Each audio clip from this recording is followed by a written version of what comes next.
नमस्कार. आयोगात्मा 16मध्ये 15-16मध्ये आपण वॅगस नर्वचा अभ्यास केला होता. आता पुढे मी आवळा या विषयावर बोलणार आहे. आवळा म्हटलं की नुसतं नाव काढलं तरी तोंडाला पाणी सुटतं, हे आपल्याला सर्वांना अनुभवाचं आहे. अशा प्रकारच्या आवळा हा एक रसायन आहे, धात्री आहे, जे पूर्ण शरीराचे धारण करते. याच्यात शिवाचा वास असतो, विष्णूचा वास असतो. अशा प्रकारच्या आवळा हा अतिप्रसिद्ध असं एक फळ आहे.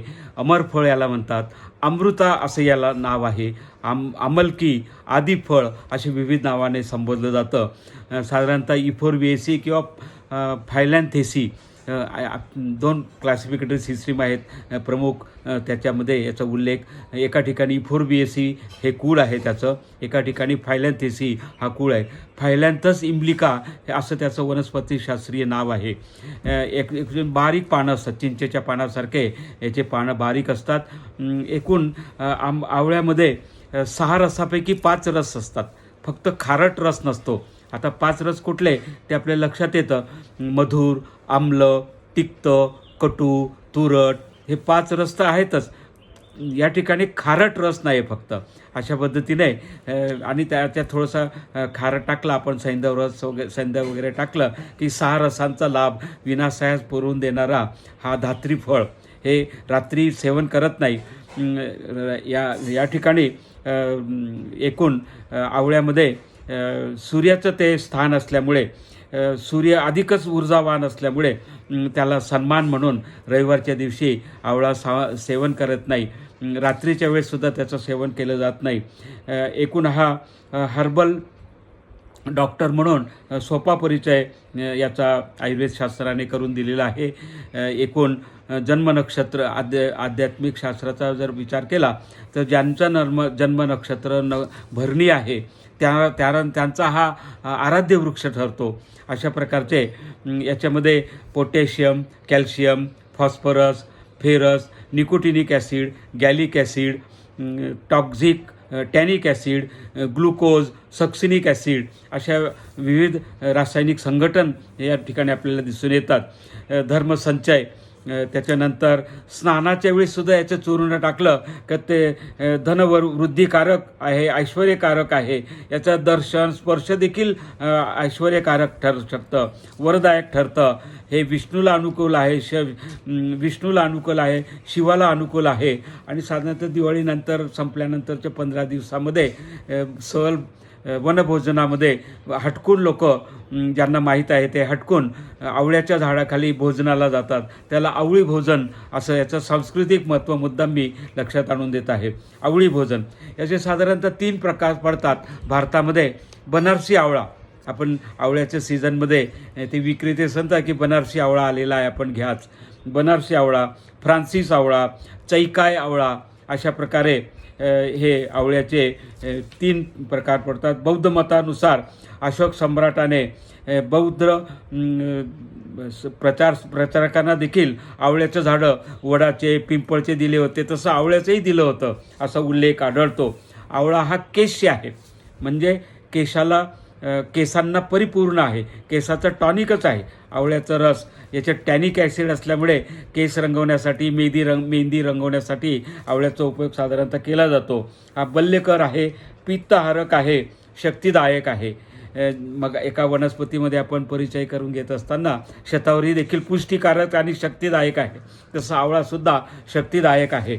च्यवनप्राशच्या प्रक्रिया साधारणतः काही ठिकाणी 37, काही ठिकाणी मग त्याची मालिका, त्याचं गुणधर्म वाढवण्यासाठी आणखी संख्या वाढवली जाते. एक सर्वसाधारण 16 लिटर पाणी घेतात, त्याच्यात या 37 वनस्पतींची पुरचुंडी करतात. पुरचुंडी म्हणजे आपल्याला माहीत आहे, अशा एक पुरचुंडी तयार करून त्या 16 लिटर पाण्यामध्ये ते बुडवतात. ते 4 लिटर होईपर्यंत त्याला वाफवतात, उकळवतात. म्हणजे 16 लिटर पाणी 4 लिटर झालं की त्याच्यात हे जो 500 आवळे जर घेतलेले असतील त्या पुरचुंडीमध्ये, तर ते सगळे रस शोषून घेतात. ते थंड झाल्यावर त्याच्यातला शिरा काढून टाकतात आणि शिरा काढून झाल्यानंतर त्याचा पल्प तयार होतो. हा पल्प मग पुढे प्रोसेस केला जातो. च्यवनप्राश करण्याची प्रक्रिया ही साधारणतः 18 ते 19 तासपर्यंत कंटिन्यू चालत असते. च्यवनप्राश हा बल्यकर, पुष्टीकर असा सुंदर पदार्थ आयुर्वेदाने आपल्याला दिलेला आहे. कोणाच्याही ज्यांना आयुर्वेदाची माहिती नाही तरीसुद्धा टॉनिक असा उल्लेख केल्याबरोबर च्यवनप्राश घेऊ का. च्यवन ऋषी देखील जरा सोडून ते बलवान झालेले होते म्हणून त्यांच्या नावानेच च्यवनप्राश. च्यवन हे ऋषींचं नाव आहे, त्यांचा प्राश म्हणजे च्यवनप्राश. तर अशा रीतीने एकूण यामध्ये व्हिटॅमिन सी भरपूर आहे. याचं थोडक्यात वर्णन केलं की 4 संत्रे म्हणजे 1 आवळा, 8 टमाटे म्हणजे 1 आवळा, 4 बनाना म्हणजे 1 आवळा, एवढं आवळ्यामध्ये व्हिटॅमिन सी संपृक्त आहे, भरपूर आहे. एकूण या ठिकाणी पौष्टिक आहार म्हणून व्हिटॅमिन सी युक्त व्हिटॅमिन सी युक्त असं हे फळ आहे. 100 ग्रॅम रसामध्ये किंवा 100 ग्रॅम आवळ्यामध्ये साधारणतः 600 ml हे रस त्याच्यातून व्हिटॅमिन सी युक्त आपल्याला अनुभवता येतो. ह्याचे जे उपयोग आहेत, आयुर्वेदशास्त्रीय उपयोग आहेत, त्याच्यामध्ये रक्तशुद्धीसाठी, मस्तिष्क विकसनासाठी त्रिफळाचा हा एक घटकच आहे. आवळा, हिरडा, बेरडा आपण पाहिलं आहे. एक आयडियल त्रिफळा चूर्ण कसं केलं जातं. आवळा 250 ग्रॅम, 250 ग्रॅम, हिरडा 100 ग्रॅम, बेरडा 100 ग्रॅम असे मिळून हे एक आयडियल आहे. याच्यात वैद्य आपापल्या संघटनेमध्ये वेगवेगळ्या प्रकारच्या विकृती हरण करण्यासाठी याचं प्रमाण कमी जास्त करतात निश्चितपणे.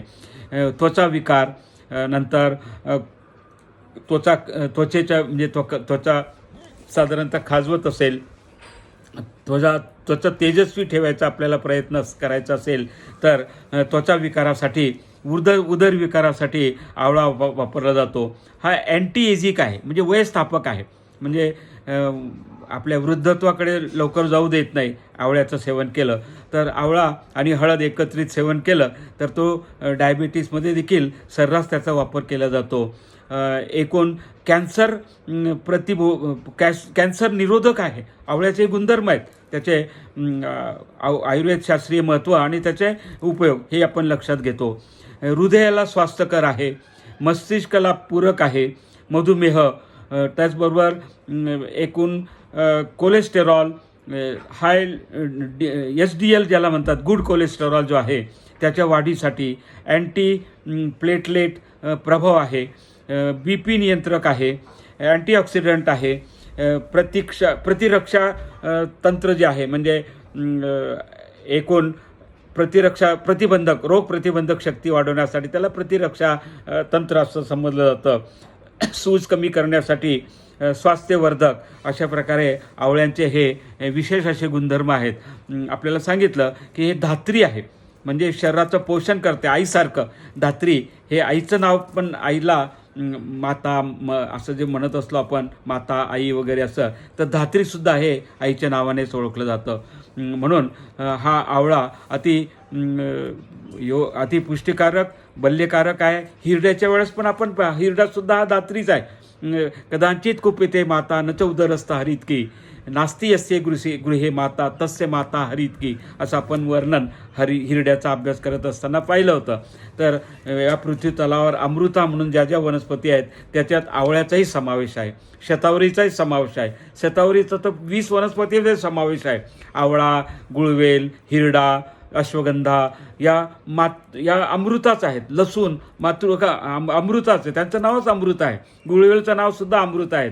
अशा या मानव जातीसाठी आपल्याला आयुर्विज्ञानाने दिलेलं एक सुंदर देणगी म्हणजे आवळा.